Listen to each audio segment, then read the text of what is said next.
Good evening. स्वागत है आपका आपके अपने YouTube channel than the rising पर।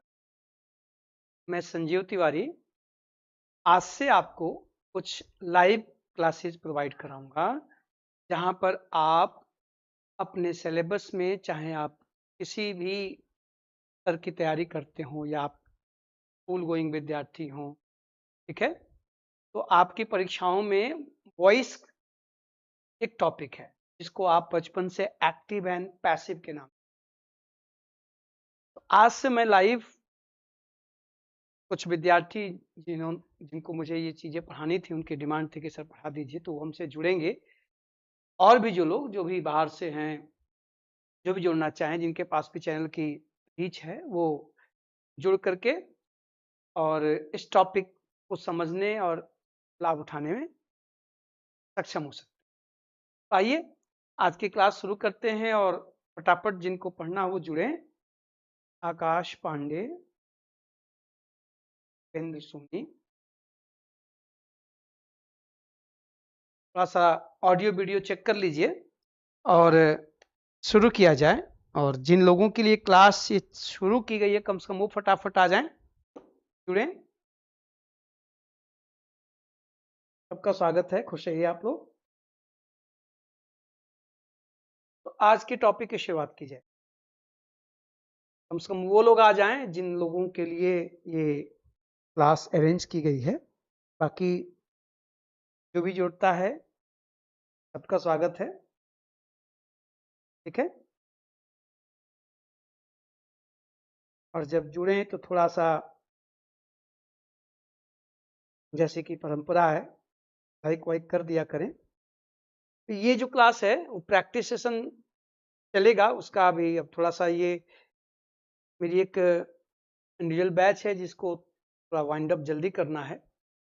कुछ टॉपिक्स को मैंने, निधि साहू खुश रहिए, कुछ टॉपिक्स को मैंने सोचा कि ऑनलाइन पढ़ा दूं, बाकी ऑफलाइन तो क्लास चल ही रही है। तो उसी क्रम में ये शुरुआत की जा रही है और यहाँ पर हम लोग एक्टिव पैसिव, इसके बाद इसी क्रम में शायद नरेशन, डायरेक्ट इनडायरेक्ट भी यहाँ पढ़ाने की कोशिश में करूंगा। चलिए जो भी जुड़े हैं सबका स्वागत है। आइए टॉपिक की शुरुआत करते हैं। सब लोग खुश रहें। तो जो टॉपिक आज का है, तो ग्रामर की भाषा में लोग वॉइस कहते हैं। वॉइस को हिंदी वाले भी पढ़ते हैं, हिंदी वाले इसको वाच्य, ठीक है।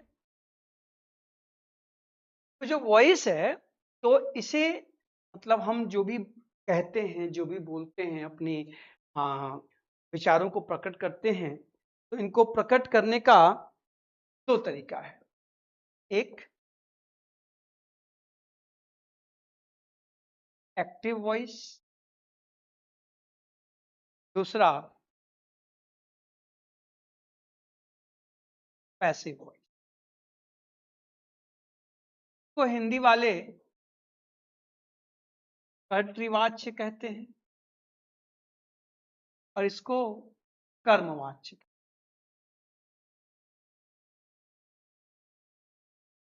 तो आपके एग्जाम में या तो किसी सेंटेंस को एक्टिव में दे देता है, कहता है उसको पैसिव में चेंज कर दीजिए, या तो पैसिव में देता है, कहता है एक्टिव में चेंज करिए।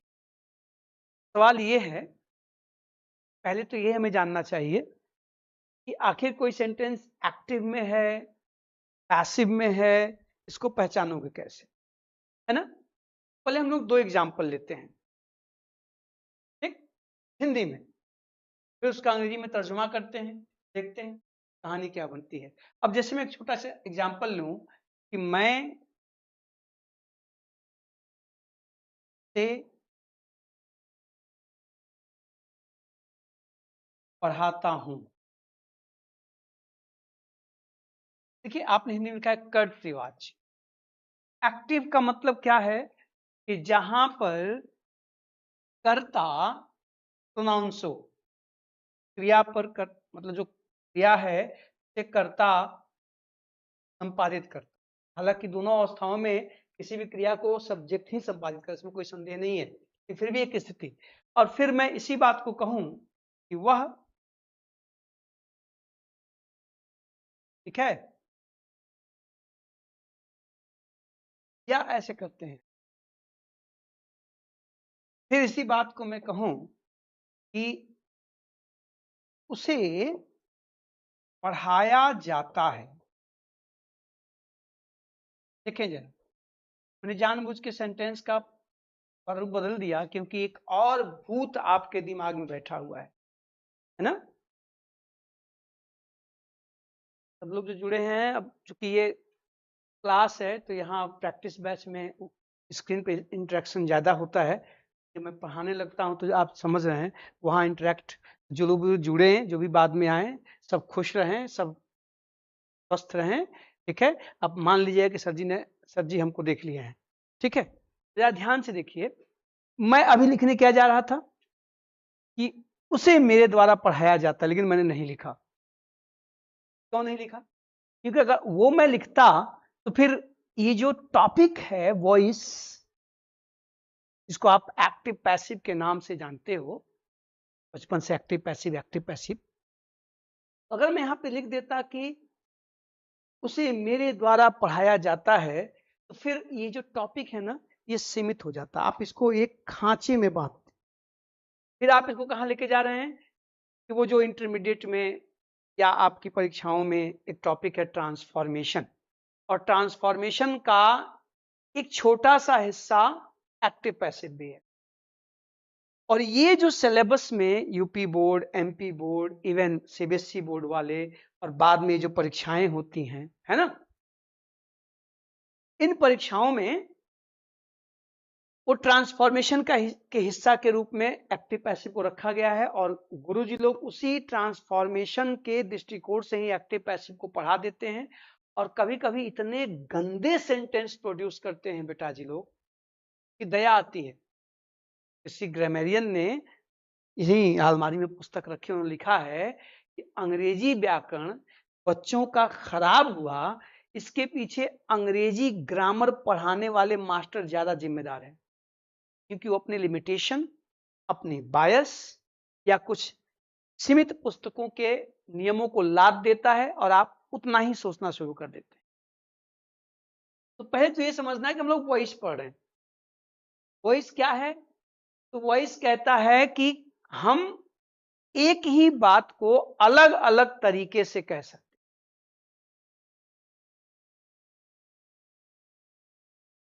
ये नहीं है, ये भी एक कारण है, तो ये ट्रांसफॉर्मेशन हो गया का हिस्सा है ये। इन एक्टिव और पैसिव एक दूसरे के पूरक हैं, हम कर सकते हैं। इन सच क्या है?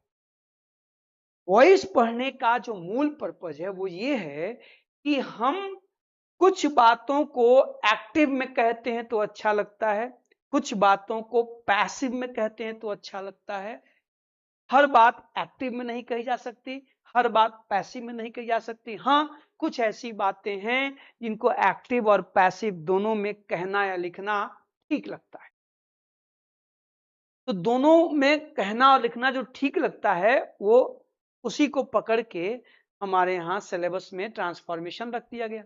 उस ट्रांसफॉर्मेशन का एक हिस्सा एक्टिव पैसिव बन गया, और वहीं पे जाके चीजें सीमित हो जाती है। लेकिन हम जब एक्टिव पैसिव को पढ़ेंगे तो परीक्षा के उन 4 सवालों के अलावा ये अंग्रेजी को व्यक्त करने का एक तरीका हो सकता है, ये ट्रांसलेशन का एक तरीका हो सकता है, ये अपनी बात को कहने का एक तरीका हो सकता है। इस दृष्टि कल ही हम लोग बातचीत कर रहे थे विद्यालय में, तो शिक्षक ने कहा कि सर आजकल जो दुर्दशा है, वही मैं अपने ईएलटीआई का अनुभव को बता रहा था कि, तो उसी पे बात आई कि आज भी हमारी जो परीक्षा होती है, खासकर टीटी की परीक्षा में, आज भी हमसे शेक्सपियर पूछा जाता है, हमसे गॉल्सवर्दी पूछे जाते हैं, हमसे मिल्टन पूछे जाते हैं, हमसे वर्ड्सवर्थ पूछे जाते हैं। और वो टिक करके हम इंग्लिश का टीचर बन जाते हैं। और जब हम विद्यालय में जाते हैं तो विद्यालय में जाते ही वहां जो पढ़ाए जाते हैं वो आपने अगर बीए आपने 5 साल 7 साल पहले किया है, अब नए सिलेबस में क्या है ये देखने वाली बात है। मतलब कि आपने ना उसको इंटरमीडिएट में पढ़ा था, न ग्रेजुएशन में पढ़ा था, न पीजी में पढ़ा था, और सीधे वही पोएम आपको पढ़ानी है। जो ऑथर्स प्रिस्क्राइब्ड हैं यूपी बोर्ड के सिलेबस में, जो सीबीएसई जो एनसीईआरटी के बुक है, उनमें से कितने ऑथर्स को आप तैयारी के दरमियान पढ़ रहे हैं या पढ़ेंगे? शायद एक आध। तो फिर ये जो मास्टर गॉल्सवर्दी को टिक करके जा रहा है, गॉल्सवर्दी पढ़ाए जाते थे, पुराने सिलेबस में थे। एक उनकी कहानी थी बहुत खूबसूरत सी, क्वालिटी, दिल को छूने वाली कहानी थी। जो नया सिलेबस है उसमें हमको जो पढ़ा करके हमको लेक्चरर और असिस्टेंट बनाया जा रहा है, उसमें से एक आध ही राइटर होंगे जिनको आपने पढ़ा था इंटरमीडिएट में, हाई स्कूल में या ग्रेजुएशन। तो फिर टीचर बनने के बाद ये गैप होता है, टेक्स्ट बुक आपको परेशान करती है। इसी पे चर्चा हो रही थी कि सिलेबस अगर यहाँ ये सब चीजें पढ़ाई जा रही हैं, जब हम टीचर बनेंगे तो जो पढ़ाएंगे तो वही क्यों नहीं टीजीटी पीजीटी एलटी वाले अपने सिलेबस में भी शामिल कर रहे हैं। उसका सिलेबस 50 साल पुराना है, 20 साल पुराना है, 22 साल पुराना है, और यहाँ पर बिल्कुल अद्यतन लोग आ गए हैं। खैर वो अलग विषय है। तो मैं ये कह रहा था कि इसको आप वॉइस को ट्रांसफॉर्मेशन का हिस्सा समझ के नहीं पढ़ेंगे। ठीक है, ये मेरे विद्यार्थी जुड़े हैं कि नहीं? मैं देखा कीर्ति शर्मा जुड़ गई हैं, और कौन जुड़ा है जिनके लिए मैं क्लास ले रहा हूं उनको मैं देख रहा हूं, बाकी सब मेरे ही विद्यार्थी हैं, अन्यथा मत लीजिएगा। लेकिन इस क्लास को अरेंज किया गया कि ये लोग पढ़ेंगे। मैं देख पा रहा हूं कि निधि जुड़ी है, तो कौन है, अमन जुड़े हैं 2, और कीर्ति शर्मा जुड़ी है। चलो, और भी कोई है, अमितेश सिंह। आइए, चलिए, स्वागत है सबका। तो जरा देखें मैं जो कहना चाह रहा हूं, राखी, चलिए ठीक है, हाँ, मैं ये कहना चाह रहा हूं कि ये जो मैंने दोनों सेंटेंस लिखा तो मैंने जानबूझ के उसको चेंज किया। पहले इसको आइए हम लोग ट्रांसलेट कर लेते हैं। तो मैं उसे पढ़ाता हूं, एक्टिव में तो आप क्या कहोगे, आई टीच हिम, यही होगा ना। और फिर मैं कहूं कि उसे पढ़ाया जाता है, तो आप अब इसका सीधे क्या होगा कि ही इज टॉट। ये जानबूझ के मैंने लिखा कि ताकि आपके दिमाग में एक और वो जो भूत है वो निकल जाए कि जब तक बाई मी का प्रयोग नहीं होता तब तक सेंटेंस पैसिव में नहीं होता। गंदी बात है, बिल्कुल गंदी बात है भाई। बाई प्लस एजेंट को पैसिव सेंटेंसेस में रखना कंडीशनल है। सच तो ये है कि आप कोई ऑथेंटिक बुक्स पढ़ोगे, जो भी ऑथेंटिक बुक्स हैं मार्केट में, ठीक है, ये अपने कोचिंग वाले मास्टरों का नोट्स और गाइड्स नहीं, ये काका एक्सीलेंट वगैरह वगैरह नहीं, सब अच्छी हैं, मैं किसी का अपमान नहीं करना चाहता। लेकिन ये ऑथेंटिक बुक्स तो आप पाओगे कि वहां जो पैसिव बनाते हैं वहां by me, by him, by them अमूमन ओमिट कर दिया जाता है, क्योंकि बाई हिम बाई देम तब मजबूरी हो जाती है जब आप ट्रांसफॉर्मेशन, वही अभी मैं कह रहा हूं, वो ट्रांसफॉर्मेशन का अगर हिस्सा है कि पर्टिकुलर इसी सेंटेंस का पैसिव बनाओ, ठीक, तो फिर तब तो वहां पे जो कार्य कर रहा है उसको मेंशन करना चाहते हैं तो आप बाई के साथ उसको रख देते हैं, चाहे नाउन या प्रोनाउन को। लेकिन पैसिव में अपनी बात कहना एक कला है। जैसे मैं कहूं, समझिएगा बात को, कि कोई कहे कि आई ईट का पैसिव बनाओ। अब आपको क्या बताया गया है कि क्या नाम है, सब्जेक्ट पलटेगा, वर्ब भी आएगी, वर्ब का थर्ड फॉर्म आएगा। तो मैंने जैसे ही कहा आई ईट, एक बच्चे ने कहा सर आई एम ईटन। अब वो दिमाग अपना लगाया कि बी वर्ब को लेके आओ, पास्ट पार्टिसिपल लेके आओ। आई एम ईटन मीन्स मुझे खाया जाता है, लोग आके मुझे चबाते हैं। इतना गंदा वाक्य हो गया। एक बच्चे ने दिमाग लगाया, कहा sir ji something is eaten by me. कहा बिल्कुल सही है, आप ठीक सोच रहे हैं। ये कितना अजीब वाक्य लग रहा है सुनने में दोस्त, समथिंग इज ईटन बाय मी, मेरे द्वारा कुछ खाया जाता है। अब देखिए क्यों चल रहा दिमाग में, क्योंकि आपके दिमाग में बचपन से भरा गया कि एक्टिव पैसिव बोले तो ट्रांसफॉर्मेशन, और इसका बहुत ही पुरजोर विरोध किया है ग्रामरियंस ने कि एक्टिव पैसिव एक ही सेंटेंस को दो तरीके से कहने का माध्यम नहीं है। वॉइस बोले तो two different ways to express our ideas. Sometimes it sounds good to express something in passive, and sometimes it sounds good to express our ideas in active. So we must learn both the ways to express our ideas beautifully. This is the purpose of studying voice. Is that clear? बीच बीच में आप लोग बोलते रहिएगा कि आप लोग हैं सुन रहे हैं। आई बात समझ में? पहले तो ये भूत निकाल लो सब, मुन्ना मुनिया लोग, कि एक्टिव पैसिव पासिव ट्रांसफॉर्मेशन का हिस्सा है, बाई लगाओ बाई लगाओ। ठीक है, थोड़ा बड़ा होके पढ़ेंगे, और मैं टाइम लेता हूं और आपसे प्रॉमिस करता हूं नोट्स अच्छे से बनाइएगा। जिस दिन एक्टिव पैसिव खत्म होगा तो आपने चाहे जितनी बार एक्टिव पैसिव पढ़ा हो, आप ये कहोगे कि सर एक्टिव पैसिव अगर ये है तो ऐसे हमने नहीं पढ़ा था। ये आपसे दावा नहीं, दावा बड़े लोग करते हैं, मैं छोटा सा सेवक हूं, विद्यार्थी हूं इस भाषा का, कोशिश करता हूं सीखने का, लेकिन मैं प्रॉमिस करता हूं कि आप कहोगे कि सर ये नोट्स मेरे अब तक के पढ़े गए सभी एक्टिव पैसिव से डिफरेंट है, और ऐसा लगेगा तो दुआ दे दीजिएगा, बाकी तो हम पढ़ा ही रहे हैं। ठीक है, चले जरा,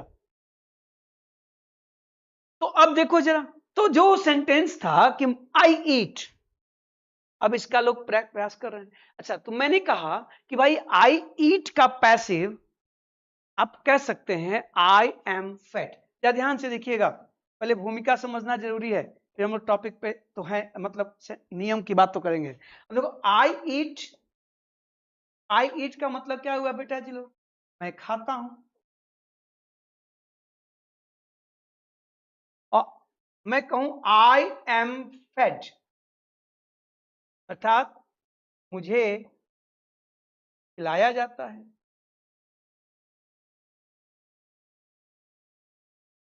देखो जरा, अब लोग ये इसका कैसे हुआ, इसकी मीनिंग अरे मीनिंग बदल गई, मैं तो मीनिंग बदल गई की चिंता क्यों हुई? क्योंकि दिमाग में बैठा है एक्टिव पैसिव तो ट्रांसफॉर्मेशन है। No, never, active passive is not transformation. Yes, it is one of the processes, one of the ways of transforming the words. Transformation के एक पार्ट के रूप में ग्रामेरियन मतलब जो बुक्स हैं उनमें इनको रखा गया, मैं बात कहता हूं बिल्कुल है, लेकिन वॉइस ट्रांसफॉर्मेशन ही है ये कहना गलत है। ये बात समझ में आ गई? ठीक, अब देख लो, आप खुद ही मुझसे सहमत हो जाओगे कि अब ये पैसे में होगी नहीं होगा, मुझे खिलाया जाता, मैं खाता हूं।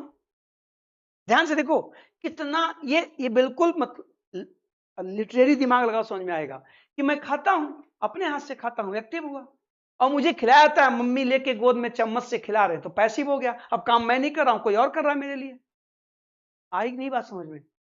ये छोटी सी लॉजिक डाइट के ट्रेनिंग में टीचर भिड़ गए, हमने हाथ जोड़ लिया, हमने कहा जब नहीं सर आप लोग सही हैं बिल्कुल, क्योंकि जब ये रिसीव करने के लिए दिमाग चाहिए ना, तो एक कहा क्या नाम है, एक दृष्टांत मिलता है, CR दास, चित्तरंजन दास नाम सुना होगा आपने, ठीक है, मोतीलाल नेहरू जी, चित्तरंजन दास जी, जिन लोगों ने क्या कहते हैं वो दरमियान एक दल बनाया था स्वराज पार्टी ना, तो उसके गठन करने वाले बहुत बड़े लॉयर थे। वो विदेशों में जाते थे लॉ प्रैक्टिस के लिए। स्विट्जरलैंड में कोई केस लगा हुआ था, भाई भारत गुलाम था, अंग्रेजों का जमाना था, हम इंडियंस को तो लोग समझते नहीं थे कुछ, तो अपने क्लाइंट के पक्ष में CR दास साहब ने, मैं बस एक दृष्टांत दे रहा हूं, इसमें किसी को बड़ा छोटा और अपमान करने वाली बात नहीं है, CR दास ने अपने जितने थे जो भी लीगल आर्ग्यूमेंट्स थे उन्हें रखे, लेकिन जज तो बायस था कि एक इंडियन कैसे हमको समझा लेगा,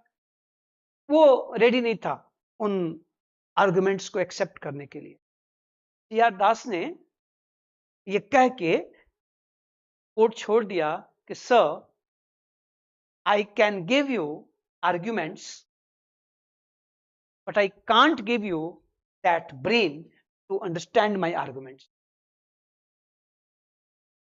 समझ गए ना कि मैं तर्क दे सकता हूं, उस तर्क को समझने के लिए दिमाग में आपको नहीं दे सकता, वो तो अब आपके पास है ही नहीं। इनडायरेक्टली क्या कह दिया कि मेरी बातें समझने की तुम्हारे पास सहज बुद्धि ही नहीं है। कह के निकल गए हंसते हुए।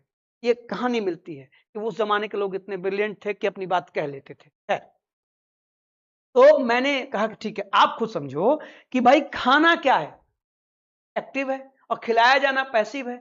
तो मैं, या तो आप क्या करते हो, आप खुद अपने हाथ से खाते हो या तो कोई आपको खिलाता है। जब खाते हो तो वो एक्टिव है और जब खिलाता है तो पैसिव है। अब इसमें कुछ खाया जाता है, हाँ, अब उसमें आम खाता हूं, रोटी खाता हूं, भात खाता हूं, तब तो ऑलरेडी वहां ऑब्जेक्ट आ गया ना।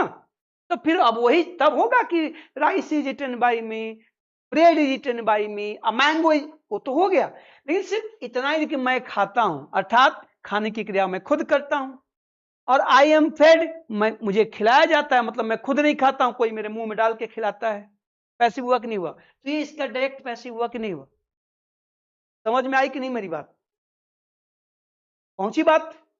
ये पढ़ना है, क्योंकि ये एक तरीका है अपनी बात को कहने का। तो आइए, एक्टिव पैसिव हम लोग पढ़ने चल रहे हैं। अगर हम एग्जाम की बात करें तो आपके एग्जाम में यहां से सवाल दो तरीके से आएगा। ऊपर क्वेश्चन में कोई एक्टिव होगा जिसका एक करेक्ट पैसिव फॉर्म ऑप्शंस में होगा, आपको चुनना होगा, या तो ऊपर कोई पैसिव सेंटेंस होगा जिसका करेक्ट एक्टिव फॉर्म आपको चुनना होगा। एक तो ये आ जाएगा। दूसरा, इससे एरर के सवाल बन सकते हैं। जैसे मैंने आई एम फेड लिखा है, अगर मैं यहां पर फेड की जगह फीड कर दूं, सेंटेंस गलत हो गया कि नहीं हो गया? हो गया ना, क्योंकि पैसिव में यहां हमेशा पास्ट पार्टिसिपल आता है, ना सेकंड फॉर्म आएगा ना फर्स्ट फॉर्म आएगा। तो यहां से एरर के सवाल बन सकते हैं। और अगर मैं ऐसे वो लिख दे कि आई ब्लैंक फेड, ऑप्शन दे देगा इज एम वर, कहेगा सही वर्ब चुन के इसको पूरा कर दीजिए।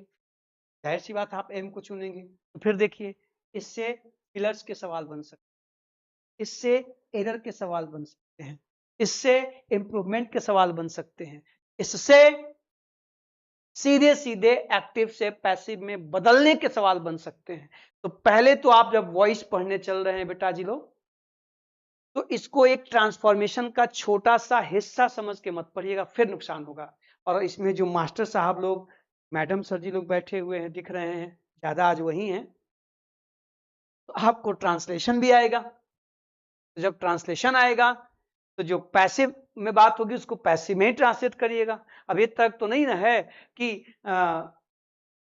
सेंटेंस रहेगा कि बच्चों को मिठाई बांटी गई, तो आप अनुवाद कर दें कि someone distributed the children sweets, और तर्क क्या दो कि सर हमने एक्टिव में बना दिया है। हमने इसको एक्टिव में बना दिया नहीं, किसी ने बच्चों को मिठाई बांटी।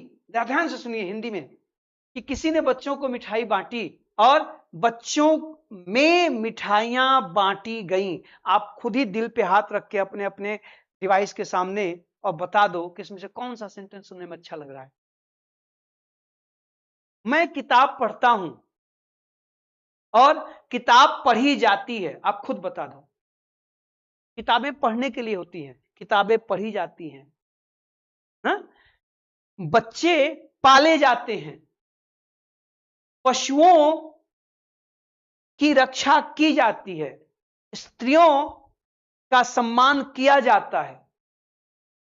अब खुद बताओ, हम स्त्री का सम्मान करते हैं, इस बात को ले लो, और स्त्रियों का सम्मान किया जाता है या किया जाना चाहिए। खुद ही बताओ कौन सा, हिंदी में पहले बात करो, कौन सा सेंटेंस सुनने में अच्छा लग रहा है? पैसिव वाला, सही कह रहा हूं ना? पैसिव वाला। तो ये पैसिव एक्टिव पढ़ने का उद्देश्य है कि हम अपनी बात हर समय एक्टिव में नहीं कह सकते। एक्टिव में कही गई बहुत सी बातें हार्श लगती हैं, कण कटु लगती हैं, सुनने में अच्छी नहीं लगती, इसलिए एक नया तरीका ढूंढा गया पैसिव का। उसी तरह से यही बात डायरेक्ट इनडायरेक्ट के साथ भी है, लेकिन उस जब पढ़ाएंगे तब करेंगे। ठीक है, कॉमन सेंस की बात है ना। तो हम लोग इसी विधा को पढ़ने जा रहे हैं, है ना। मैं ऐसे ही ऑफलाइन भी पढ़ाता हूं, तो ऑनलाइन में कहां से सुधर जाऊंगा। मैं जितना टाइम लेता हूं चीजों को एक्सप्लेन करने के लिए, उतना मैं लूंगा ही लूंगा, चाहे ऑनलाइन चाहे ऑफलाइन हो। और एक कोशिश होती है कि आप मोबाइल और अपने लैपटॉप या अपने जो भी टैबलेट के सामने बैठे हों और आपको ये लगे कि हम तो सर के सामने बैठ के पढ़ रहे, ऑफलाइन चल रहा है, तो ये बात भी मुझे अच्छी लगती है। ऐसा आपको महसूस होता तो कराने की कोशिश की। ठीक है, आइए इस भूमिका के साथ बेटा जी लोग हम लोग चलते हैं एक्टिव पैसिव के बेसिक्स की। अब ये बता रहा हूं मैं इसे, कि कोई आपसे पूछे कि आखिर ये पैसिव है क्या। पैसिव बोले तो है, तो ये समझ पैसिव। तो पैसिव में होता कौन है, noun, pronoun, adjective, adverb, conjunction, preposition, नहीं ना।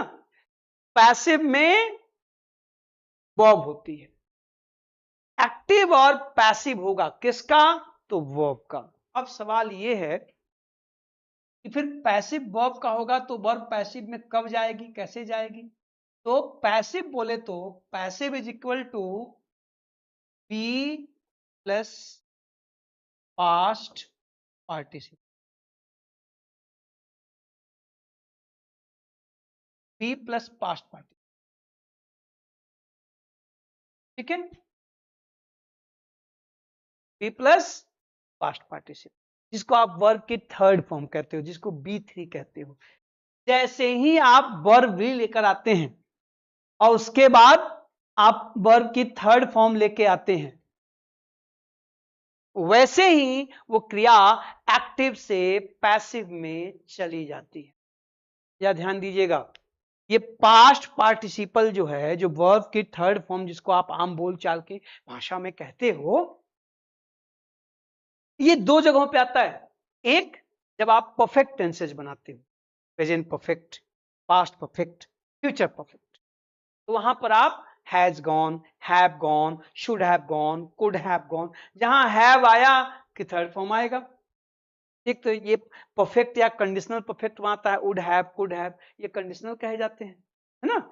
और has gone, have gone, had gone, will have gone, ये परफेक्ट कहे जाते हैं। ठीक, तो एक तो वहां आता है, और दूसरा कहां आता है, जब हम पैसिव बनाते हैं। दुनिया में कहीं भी इंग्लिश की बात करें, इंग्लिश की कोई भी वर्ड अगर पैसिव में लिखी जा रही है साहब, पैसिव में लिखी जा रही है, तो उसको पैसिव में कन्वर्ट करने का सिर्फ एक तरीका है कि पहले आप वर्ब बी लेके आइए। क्या लेके आइए, वर्ब बी, उसके बाद थर्ड फॉर्म हो गया पैसिव। अब इसी में हम लोग सेंटेंसेस के डिमांड के अनुसार, क्वेश्चन की डिमांड के अनुसार उसमें सब्जेक्ट रख देते हैं, उसमें बाय प्लस एजेंट रख देते हैं। और बचपन में गुरु जी बताया था कि सब्जेक्ट ऑब्जेक्ट हो जाता है, ऑब्जेक्ट सब्जेक्ट हो जाता है। ये बहुत जोर देके बताते हैं, कोई जरूरत नहीं है उसकी, कोई जरूरत नहीं है। आवश्यकता हो तभी रखिए, वो इंपॉर्टेंट कंपोनेंट नहीं है पैसिव का। सबसे इंपॉर्टेंट बात है बी प्लस पास्ट पार्टिसिपल। और ये जो बी मैं लिखा हूं, एक तो बी है ही, अब ये आप बचपन से जानते हो, एक बार मैं फिर से रिपीट कर दूं कि बी बोले तो इज, एम, आर, वॉज, वर, और क्या, बीइंग, बिन, ठीक, इवन समटाइम्स गेट। आपको पता है कि गेट, सीम, अपीयर, ये बी के ही कजिन्स हैं। हम कभी कभी बी के बजाय अपीयर का प्रयोग करते हैं। लुक, लुक, अपीयर, सीम, गेट, ये बी वर्ब के ही कजिन्स माने जाते हैं, दूर के कजन है ना। तो ये जो गेट है ना, हालांकि ये कॉलोकियल है, ये जो गेट है, इसके आगे लिख दे रहा हूं, ये कॉलोकियल है, ये क्यों है, ये कॉलोकियली प्रयोग होता है, लेकिन गेट का प्रयोग भी पैसिव में होता है। अभी दिखाता हूं कैसे। पहले एक छोटा सा एग्जांपल ले लीजिए। तो पहले तो ये जान लीजिए कि आप जब किसी भी वर्ब को पैसिव में लेके जाएंगे तो या तो वहां पे बी आएगा, या तो इज, या तो एम, या तो आर, या तो वॉज, या तो वर, या तो बीइंग, या तो बिन। जब तक ये 1 2 3 4 5 6 7 8 and sometimes in informal English get, तो 9 हो गया। जब तक ये नहीं आएंगे तब तक दुनिया की कोई भी वर्ब पैसिव में नहीं जाएगी। बोले क्लियर? मेरी वॉइस क्लियरली आपको पहुंच रही है ना? अब देखें जरा। तो पहले कुछ एग्जांपल देखो। जैसे आप कहोगे कि देखिए हमने लिखा, कितना आसान है, हमने लिखा राइट, ठीक है। अब जब मैं राइट कह रहा हूं तो जाहिर सी बात है कि इस वर्ब के साथ तो सारे देखिए रूल्स की चर्चा करेंगे ना, एक एक करके पूरा सारा टेंस का सब कुछ पढ़ाऊंगा। लेकिन चूंकि थोड़ा सा मैं आपकी बुद्धि खोल रहा हूं, ये जो यहाँ पे जो बायस बैठे हुए हैं ना, उस बायसनेस को दूर करना जरूरी है। मैंने यहां लिखा राइट, कोई कहे किस राइट वर्ब को देखो मैं फिर कह रहा हूं, सब्जेक्ट ऑब्जेक्ट एजेंट, वो एक तरह समझो कि जैसे हम घर में होते हैं तभी मनुष्य ही होते हैं, निकर्स पहने होते हैं, शॉर्ट्स पहने होते हैं, बनियान पहने होते हैं, कभी कभी जो भी मन कर पहने। और जब बाहर निकलते हैं तो अच्छे से पहले शीशे के सामने जाते हैं, मुंह धोते हैं, तैयार होते हैं, बाल वाल संवारते हैं, कुछ मुंह में पोत पात भी लेते हैं, अच्छे कपड़े पहन के निकलते हैं। यही बात है। एक्टिव पैसिव को जो आप ट्रांसफॉर्मेशन की ओर लेके जाते हो या किसी पर्टिकुलर सेंटेंस के संदर्भ में प्रयोग करते हो तो फिर उसमें सब्जेक्ट एजेंट बाय सब उसमें जोड़ते हो। लेकिन अगर हम कहें कि पैसिव, तो राइट का पैसिव बना। तो पहली बात तो ये है बेटा, जब राइट लिखा है तो मुझे जल्दी से रिप्लाई करो कि इस वर्ब को पैसिव बनाने के लिए इसमें से कौन सी वी वर्ब का कौन सा रूप आएगा, जल्दी क्विक। कोलोकियल मतलब बोलचाल की भाषा, COLOQUIAL, कोलोकियल। कोलोकियल मतलब बोलचाल में प्रयोग होने वाली भाषा को कोलोकियल लैंग्वेज कहते हैं लोग ना। इसमें आगे लोग लैंग्वेज जोड़ते हैं, कोलोकियल लैंग्वेज, कोलोकियल, ठीक है, कोलोकियल इंग्लिश, कोई भी चीज जोड़ लेते हैं, कोलोकियल एडजेक्टिव है, ठीक है, बोलचाल की भाषा, ठीक। तो मैं जल्दी से रिप्लाई, मैंने कहा कि राइट को पैसिव में कोई कहे कि लिख दो, जागो, स्मार्ट बनो, बाकी ठीक है, हम सारे क्वेश्चंस कराएंगे, इस पे ढेर सारे प्रैक्टिस करवाए थे ना, 100-150 क्वेश्चन के एक्टिव पैसिव के भी जो है प्रश्न पत्र हैं, हम लोग वहां जाएंगे, पढ़ने के बाद अब जाएंगे, अब पढ़ा के तब होगा। पहले इसके बेसिक्स को समझिए। मैं कह रहा हूं कि कोई कहे कि राइट को पैसिव में लिखना है, कैसे लिखोगे? एक आंसर आया संचित का बी रिटर्न। अच्छा, और कोई?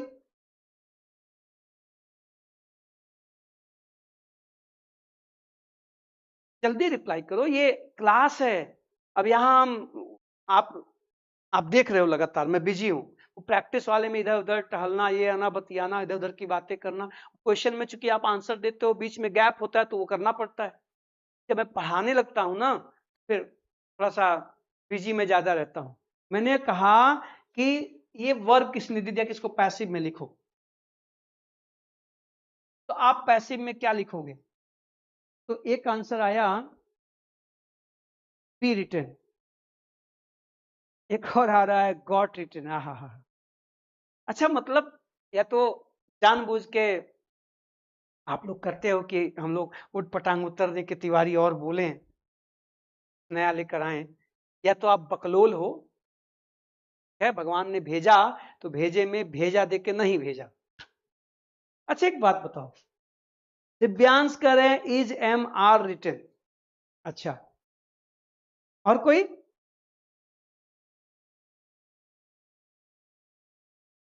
प्रकाश करें, am are written. Very good बेटा प्रकाश, वेल डन, शाबाश। पहली बात यह कि मैंने कहा कि गॉट, गेट जो है ये कॉलोकियल है, तो पहली बात जब कॉलोकियल है तो फिर उसको साइड छांट दीजिए, तो यहां तो आपको जाना ही नहीं चाहिए था अभी, पहली बात। दूसरी बात कि मैंने राइट लिखा है, अर्थात ये वर्ब फर्स्ट पर्सन है, सेकंड पर्सन है, या तो थर्ड पर्सन प्लूरल है। जब तक उसमें एस एस नहीं लगेगा तब तक इज नहीं आ सकता। जब तक यहां पर राइट्स नहीं होगा तब तक इज नहीं आ सकता, और जब तक ये रोट नहीं होगा तब तक वाज ओवर नहीं आ सकता। जब तक हैज हैव हैड नहीं आएगा तब तक बिन नहीं आ सकता, और जब तक इसके साथ is am are was were नहीं होगा, मतलब is writing, was writing, were writing, am writing, तब तक बीइंग नहीं आएगा। अब आपके टेंस की समझ कितनी है, क्योंकि टेंस अगर, इसलिए पहले मैंने टेंस का प्रैक्टिस कराया, और अपने जिनको मैं पढ़ा रहा हूं उनको मैंने पहले टेंस ही पढ़ाया। क्यों? क्योंकि बिना टेंस पढ़े न तो आप एक्टिव पैसिव समझ पाएंगे और ना आप नरेशन समझ पाएंगे, इसलिए पहले टेंस की बात। तो वर्ब देख के देखो, अब ये राइट है ना, तो राइट का मतलब क्या, या तो अब देखो, अब एम रिटन भी कहना, एम रिटन आदमी को लिखोगे क्या, ठीक। तो अब यहां पर केवल राइट है। अब इसको जब आप लिखोगे तो ध्यान से देखिए कि ही राइट्स अ बुक। जब मैं कहा ना, तो जैसे उन्होंने कहा कि मैंने केवल राइट लिखा है, बस समझिए बात को। आप जब सेंटेंस में लेके जाओगे ना, तो मेरा जो सवाल है, फिर वो सवाल असंभव सवाल है।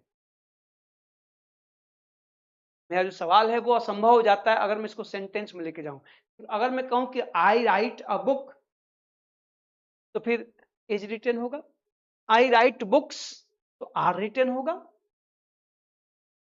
लेकिन मैंने इसमें ऑब्जेक्ट्स नहीं रखे, मैं सिर्फ वर्ब की बात कर रहा हूं, थोड़ा सा प्रिसाइज होके पूछ रहा हूं, है ना।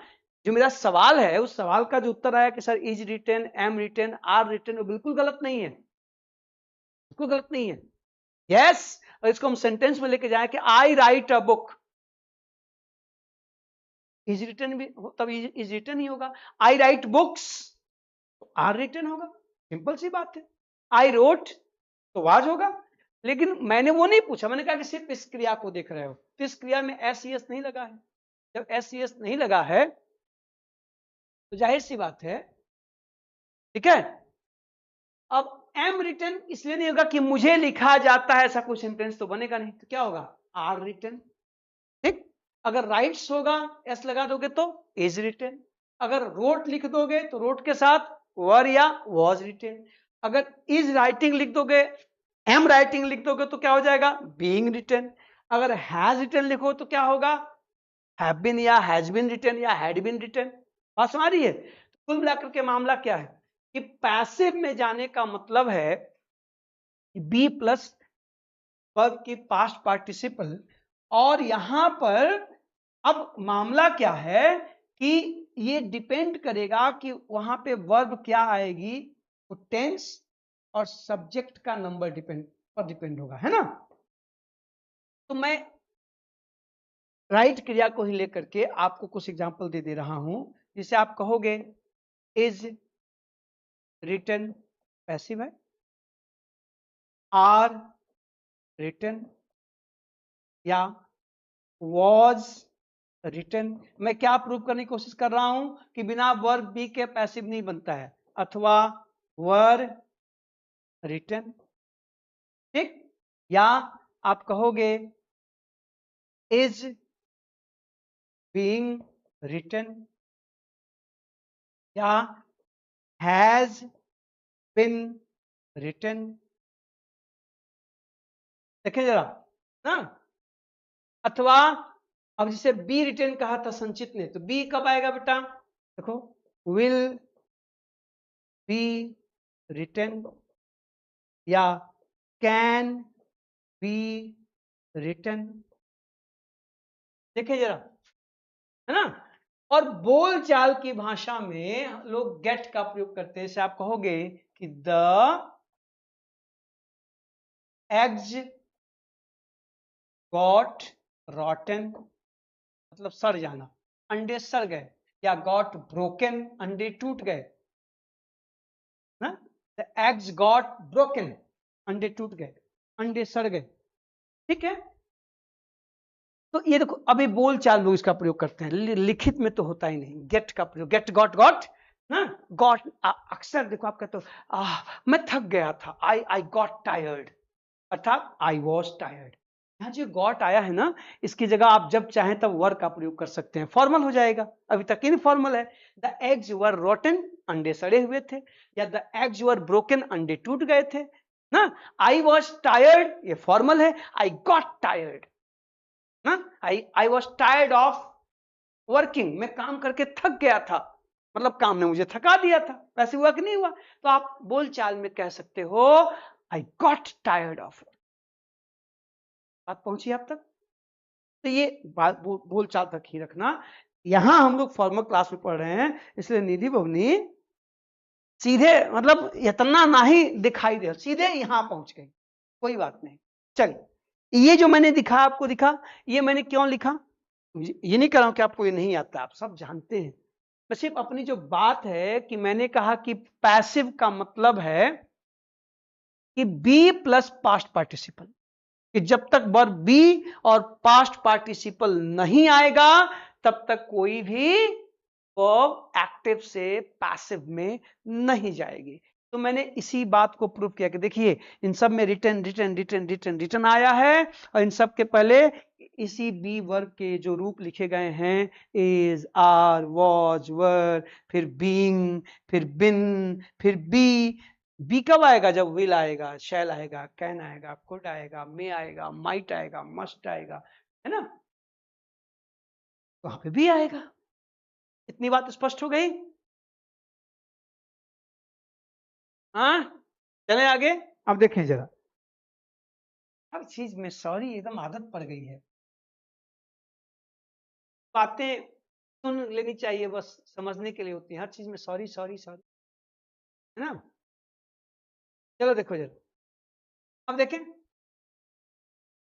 तो पहली चीज समझ में आ गई कि पैसिव का मतलब है B plus past participle.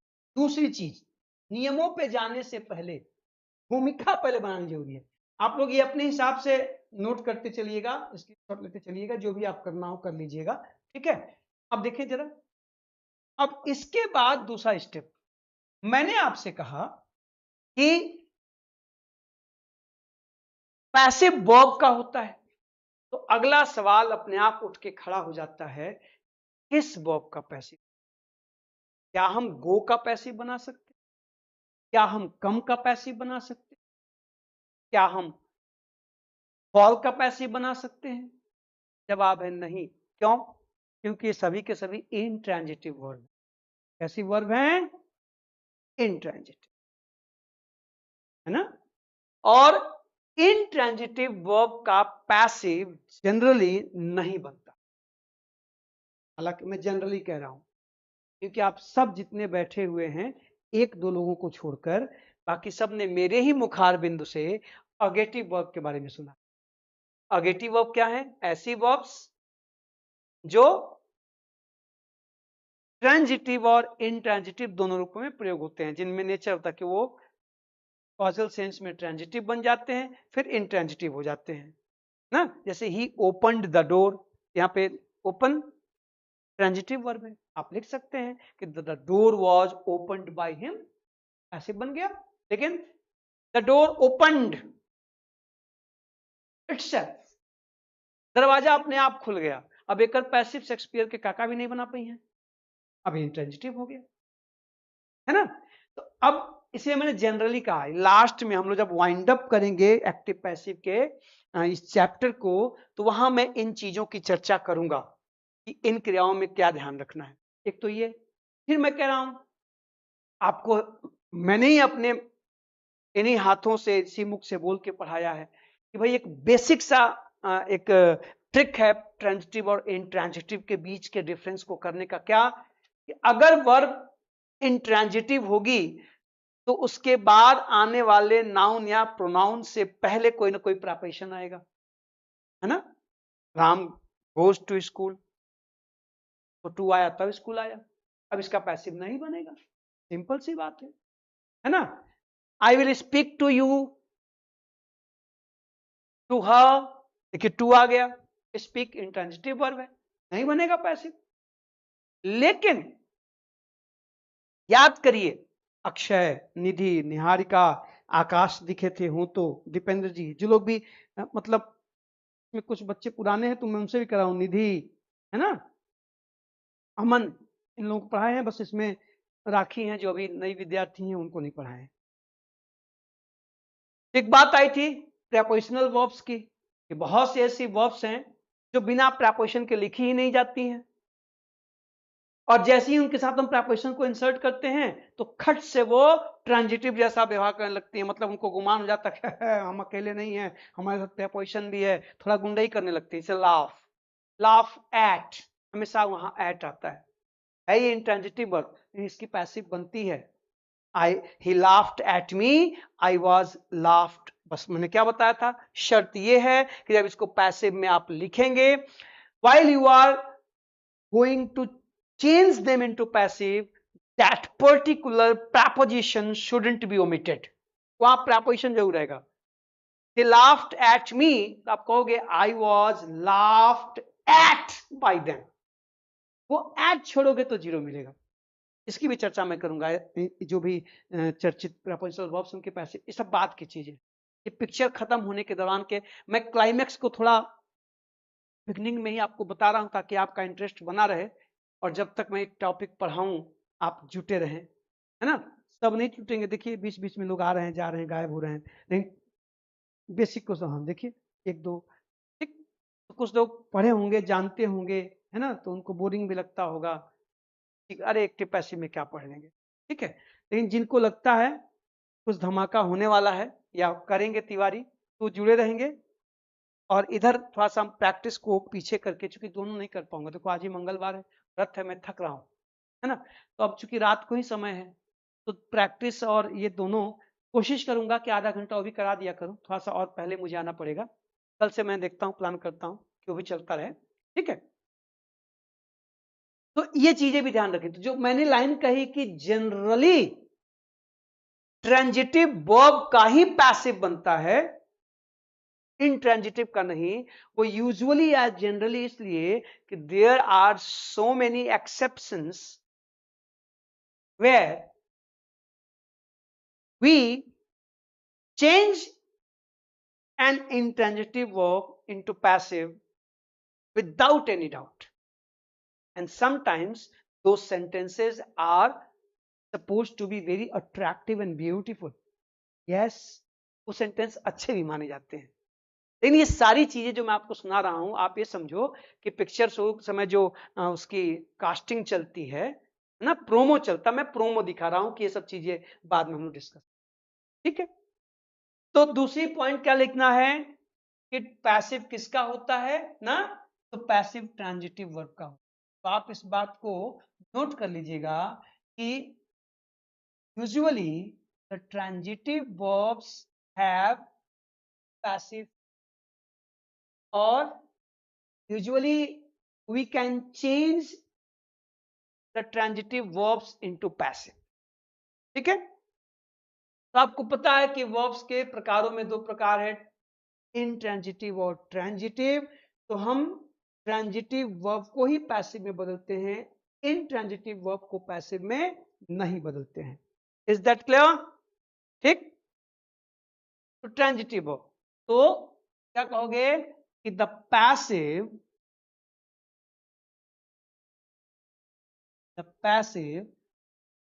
Form, ऐसे कर लो, ये अच्छा नहीं लग रहा, सेंटेंस को बदल के लिखो ना, कि तो usually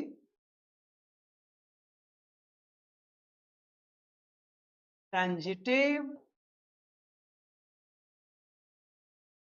verbs are rest in the passive.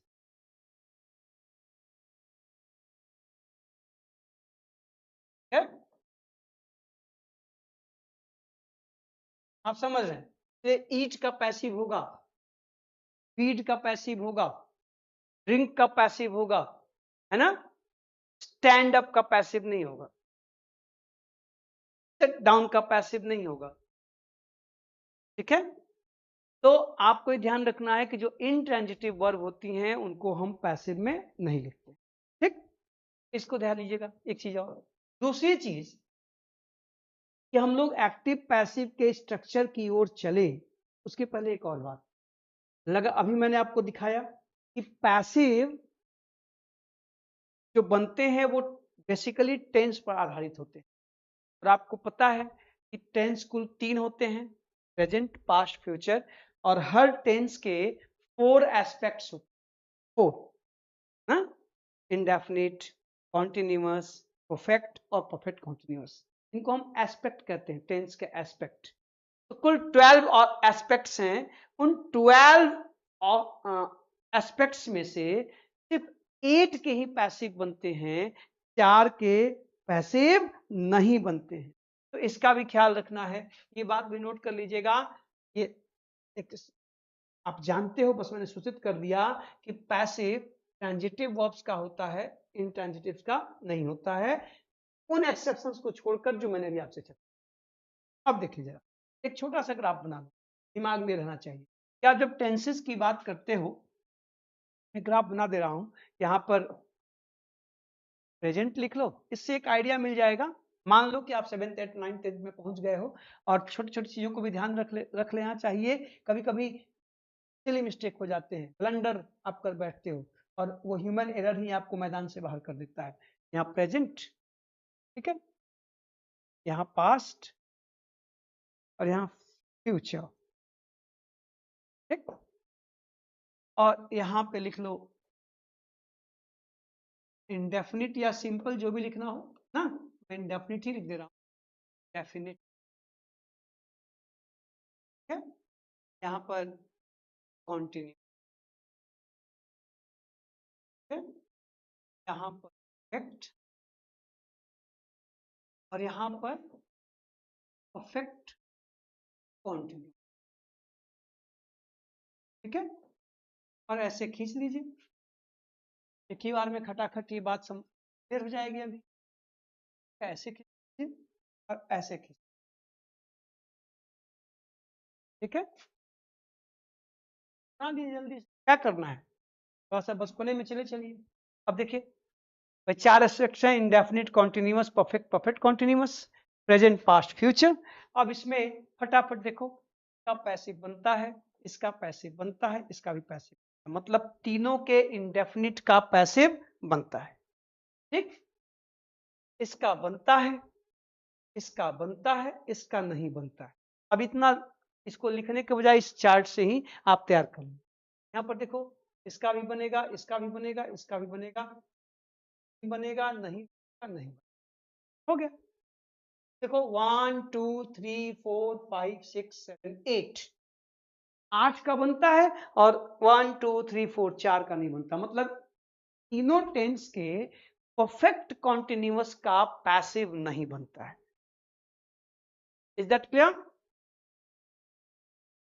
तीनों के परफेक्ट कॉन्टिन्यूअस का नहीं बनता है, और फ्यूचर के कॉन्टिन्यूअस का नहीं। इसलिए अगर ये सेंटेंसेस कोई दे दे या एग्जाम में दे करके उल्लू बनाने की कोशिश करे कि चलो भैया इसका पैसिव बनाओ, तो बेवकूफी मत करिए। ठीक,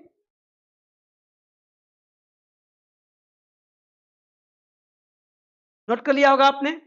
तो ये ध्यान रखिएगा कि केवल 8 टेंसेज या टेंस के एस्पेक्ट्स के ही पैसिव बनते हैं, सबके नहीं बनते।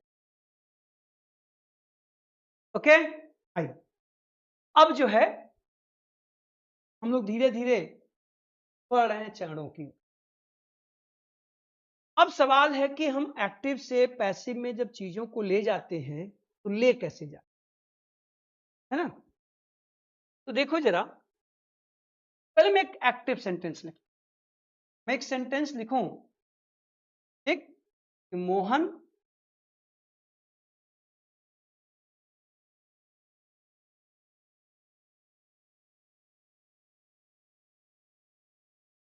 हेल्प्ड मी, छोटा सा सेंटेंस, मोहन हेल्प्ड मी, तो ये एक एक्टिव सेंटेंस। और यहां पर ये जो मोहन है तो आप कहेंगे एक्टिव सब्जेक्ट। ये जो वर्ब है तो आप कहेंगे एक्टिव वर्ब। और ये जो ऑब्जेक्ट है इसको आप कहेंगे एक्टिव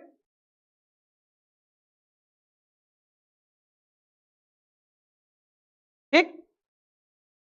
तो पहली चीज कि आप जब एक्टिव सेंटेंस लिखते हैं तो उसमें जो है आने वाला कर्ता, क्रिया और कर्म, सब्जेक्ट वर्ब ऑब्जेक्ट क्या कहलाते हैं, एक्टिव कहलाते हैं। ये एक्टिव है। अब एक सामान्य प्रक्रिया है, हालांकि ये सामान्य प्रक्रिया मैं आपको समझा रहा हूं, लेकिन अभी मैंने कहा कि आगे चल के आप ये इस प्रक्रिया से बहुत कम सेंटेंस को लिखेंगे, आपको पता चल जाएगा कि यहां बहुत नेसेसरी नहीं है, जरूरी नहीं है ना। आज मैं इस स्ट्रक्चर को समझा लूं तो फिर मैंने बता दिया कि अब चीजें होंगी, थोड़ा सा इधर व्यस्तता है तो फिर मैं देख लूंगा, इसी में आधा घंटा पहले या बाद में प्रैक्टिस भी करा दिया करूंगा, वो रुकेगा नहीं, घबराइएगा मत। देखो जरा, अब होता क्या है कि हम जब इसको पैसिव में लेके जाते हैं तो ये जो एक्टिव सब्जेक्ट है और ये जो एक्टिव ऑब्जेक्ट है, इनके स्थानों का आपस में इंटरचेंज होता है, ठीक। तो इसको आप जब ये यहां से उठता है और चल के यहां पहुंच, और ये यहां से उठता है और चल के यहां पहुंच, ठीक। ये आप थोड़ा सा सीधा बना लीजिएगा। अब देखिए, अब मैं इसको अगर पैसिव में लिखूं तो ये यहां जब आएगा सब्जेक्ट के स्थान पर तो इसको आप क्या कहेंगे, आई हो जाएगा। अब यहां चूंकि हेल्प्ड है, सिंपल पास्ट में है, जाहिर सी बात है आई के साथ आप किसका प्रयोग करते हैं, वॉज का, यहाँ पे वॉज हो जाएगा। हेल्प्ड का थर्ड फॉर्म भी हेल्प्ड ही होता है तो आप यहां लिख देंगे, ठीक है। और फिर यहां पर आप बाय लेकर आएंगे और फिर मोहन को लेके, ये जो ट्रेडिशनल तरीका है यही है। यहां पे इंपॉर्टेंट क्या है देखिएगा, इसको अब कहते हैं क्या, पैसिव सब्जेक्ट।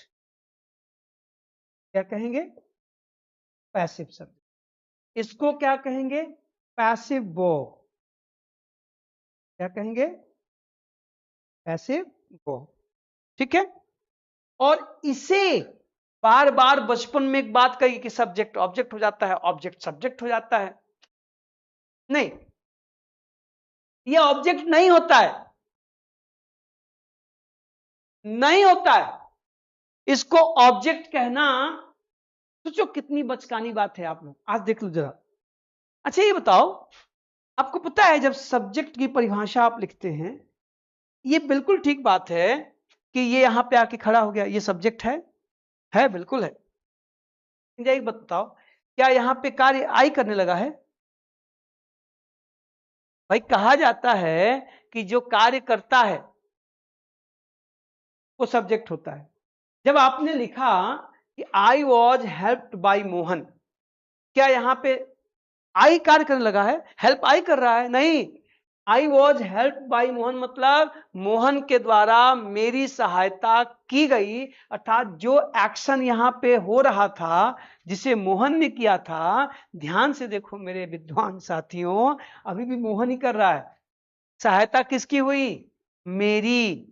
किसने की? मोहन ने। यहां जो एक्शन संपादित हो रहा है साहबानों, अभी भी मोहन ही कर रहा है। जो कार्य कर रहा है वो ऑब्जेक्ट कैसे हो गया रे? कैसे ऑब्जेक्ट हो गया?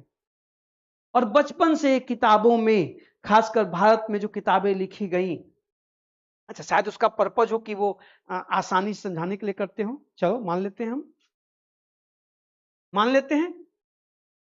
हाँ? लेकिन मुझे एक बात बताओ कि कैसे ये ऑब्जेक्ट हुआ? क्योंकि एक्शन तो वही कर रहा है, सहायता हो रही है किसकी? मेरी। कर रहा है कौन? मोहन। सो आज के बाद इसको ऑब्जेक्ट मत कहिएगा, और जब मास्टर बनिएगा ना तो अपने बच्चों को भी समझाइएगा। इसको कहा जाता है एजेंट। क्या कहा जाता है? एजेंट। सो एक्टिव सेंटेंस में क्या आएंगे? Active subject, active verb, active object. Thank you Aanchal. कोशिश करता हूं, बाकी सब ठीक है ना? अब अंत में आप लेट आई हैं, लेकिन चलिए स्वागत है, या हो सकता आप रही हो, अभी कमेंट आया हो। और यहां पर इसको क्या कहोगे? तो ये पैसिव सब्जेक्ट है, एक्टिव नहीं है तो भाई जाहिर सी बात है, आई है, आई को ऑब्जेक्ट तो कहेंगे नहीं। अब देखो मजेदार चीज, थोबड़ा यहां खड़ा है लेके मेकअप करके, इसको हम ऑब्जेक्ट कह नहीं सकते, और ये एक्शन को भी प्रभावित कर रहा है। इसीलिए जानते हैं सब्जेक्ट की परिभाषा में एक चीज और ऐड की जाती है कि द नाउन और pronoun which is affected by the passive verb is subject। आप जब ऑथेंटिक बुक्स में जाओगे तो भाई सब्जेक्ट क्या है कि in any sentence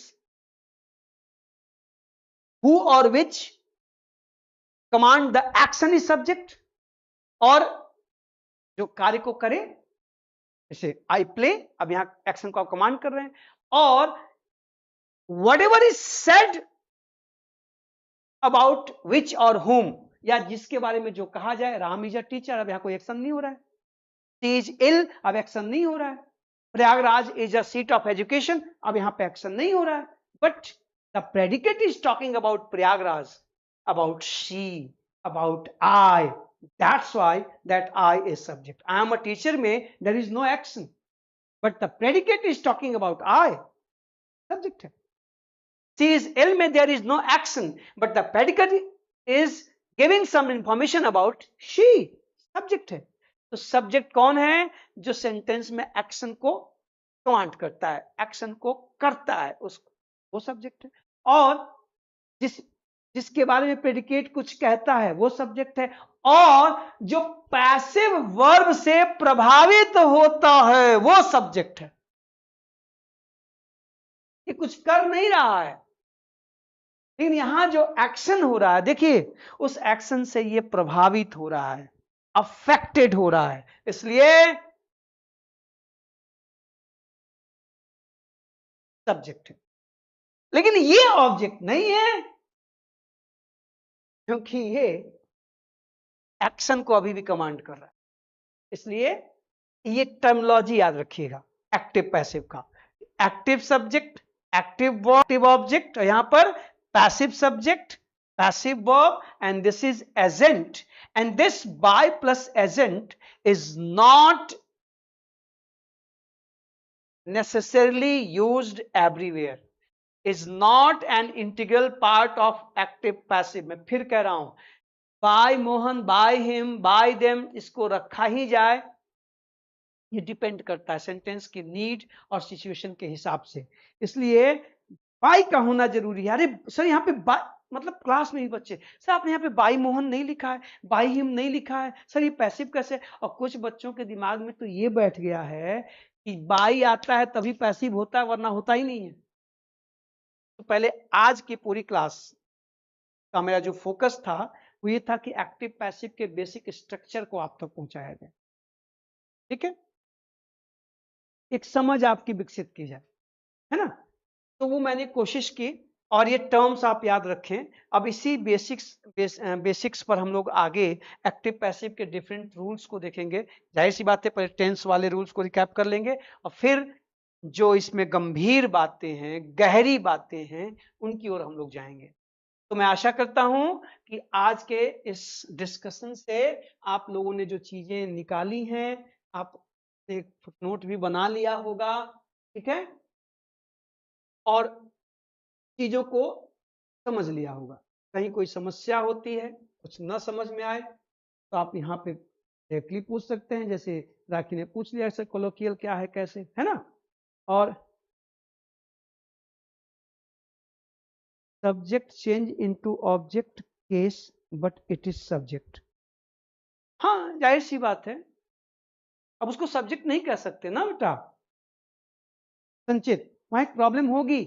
अब ऐसे कहोगे तो बवाल हो जाएगा, क्योंकि अगर यहां मैं मोहन की जगह अब प्रोनाउन रखूं, यहां मैं हिम रख दूं, है ना, तब हिम को हम सब्जेक्ट तो नहीं कह सकते ना, और इसको ऑब्जेक्ट कहना भी उचित नहीं है,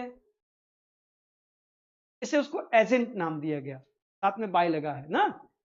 ये क्या कहते हैं, मतलब ये चिंतन का विषय है कि देखने में तो ऑब्जेक्ट लग ही रहा है, हिम ऑब्जेक्ट है, ऑब्जेक्टिव केस में है, हर ऑब्जेक्टिव केस में है, मी ऑब्जेक्टिव केस में है, वहां मी ही आएगा, वहां हर ही आएगा, वहां हिम ही आएगा, वहां ही सी आई नहीं आ सकता। और चूंकि ये हिम होने के बाद भी क्या कर रहा है, इस एक्शन को यही कमांड कर रहा है, ध्यान से देखिए तो, इसलिए ये कहा गया, ग्रामर्स ने कहा कि don't say it an object, से इट एन एजेंट। एजेंट क्या करते हैं, आपका काम करवाते हैं, कैसे करवाते हैं, एजेंट कैसे करवाते हैं काम, देखिए कितना बढ़िया नाम सोचे हैं सब। एजेंट आपका काम कैसे करवाते हैं, सामने आके ना, चुपके से, आप परेशान हो गए, खिड़की पे खड़े हैं, बहुत लंबी लाइन है, क्या करूं, धीरे से पिछाएगा, ऐसे आपको पुश करेगा, हाँ हम भरवाना है, जमा करना है, हाँ इधर आइए, 20 रुपया दीजिएगा, जमाते हैं, 200 रुपये खर्च करिए, अभी तुम्हारा काम हो जाएगा। आप 2 बार सोचते हो कि यार यार इतना समय जाएगा, ये जाएगा, हालांकि ऐसा नहीं सोचना चाहिए, लेकिन सब हम लोग सोच लेते हैं। आप फट से देते हैं, खट से आपका काम हो जाता है। एजेंट कौन है, जो सामने नहीं है, प्रत्यक्ष नहीं है, हाइंड साइड से, पर्दे के पीछे से आपका काम करता है। तो हम इस सब्जेक्ट को उठाकर जब यहां लाए, तो ये पर्दे के पीछे आ गया, लेकिन डायरेक्टर यही है, यही जो है एक्शन को कर रहा है। सही कह रहा हूं मैंने, सहमत है कि नहीं आप लोग। ऐसा तो लगा कि तिवारी जी कुछ नई हवा बहा रहे हैं, ये क्या है, ग्रामर के बुक्स में तो ऐसे लिखा है, ग्रामर के बुक्स में नहीं लिखा है, भारत के कोचिंग के मास्टरों और स्कूल के टटपुजिया गाइड्स और किताबों में लिखा है। ग्रामर की बुक्स में वही लिखा है जो मैं बता रहा हूं, है ना। तो कोई असहमति होगी तो बताइएगा। एक दिन जैसे मैंने, कोई मित्र आए थे 1-2 दिन के लिए पढ़ने, तो मैंने उनको प्रमाण दिखाया था, किताब दिखा दिया, तो उन्होंने कहा हाँ सर ठीक है। तो संसाधन है, चीजें हैं। तो आज हम लोगों ने एक्टिव पैसिव का एक बेसिक समझ लिया है। अब हम लोग तैयार हैं रूल्स की ओर जाने के, लेकिन आज नहीं, बल्कि मैं सोच रहा हूं कि अगर आप रेडी हो तो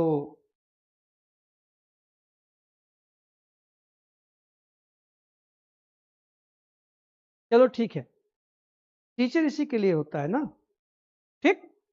अभी समझने समझाने के लिए, हालांकि आपके एग्जाम में जब क्वेश्चन आएगा तो हाँ, तो पूछे, हाँ ये जो मास्टर साहब लोग, मैडम जी लोग, सर जी लोग बैठे हैं, इनके लिए खतरा हो सकता है। आपके पेपर में मैं जब सब बैठे तो मैं सबको लेकर चला, आपको सोचना चाहिए कि तिवारी सर ऐसे क्यों शुरू किए क्लास को।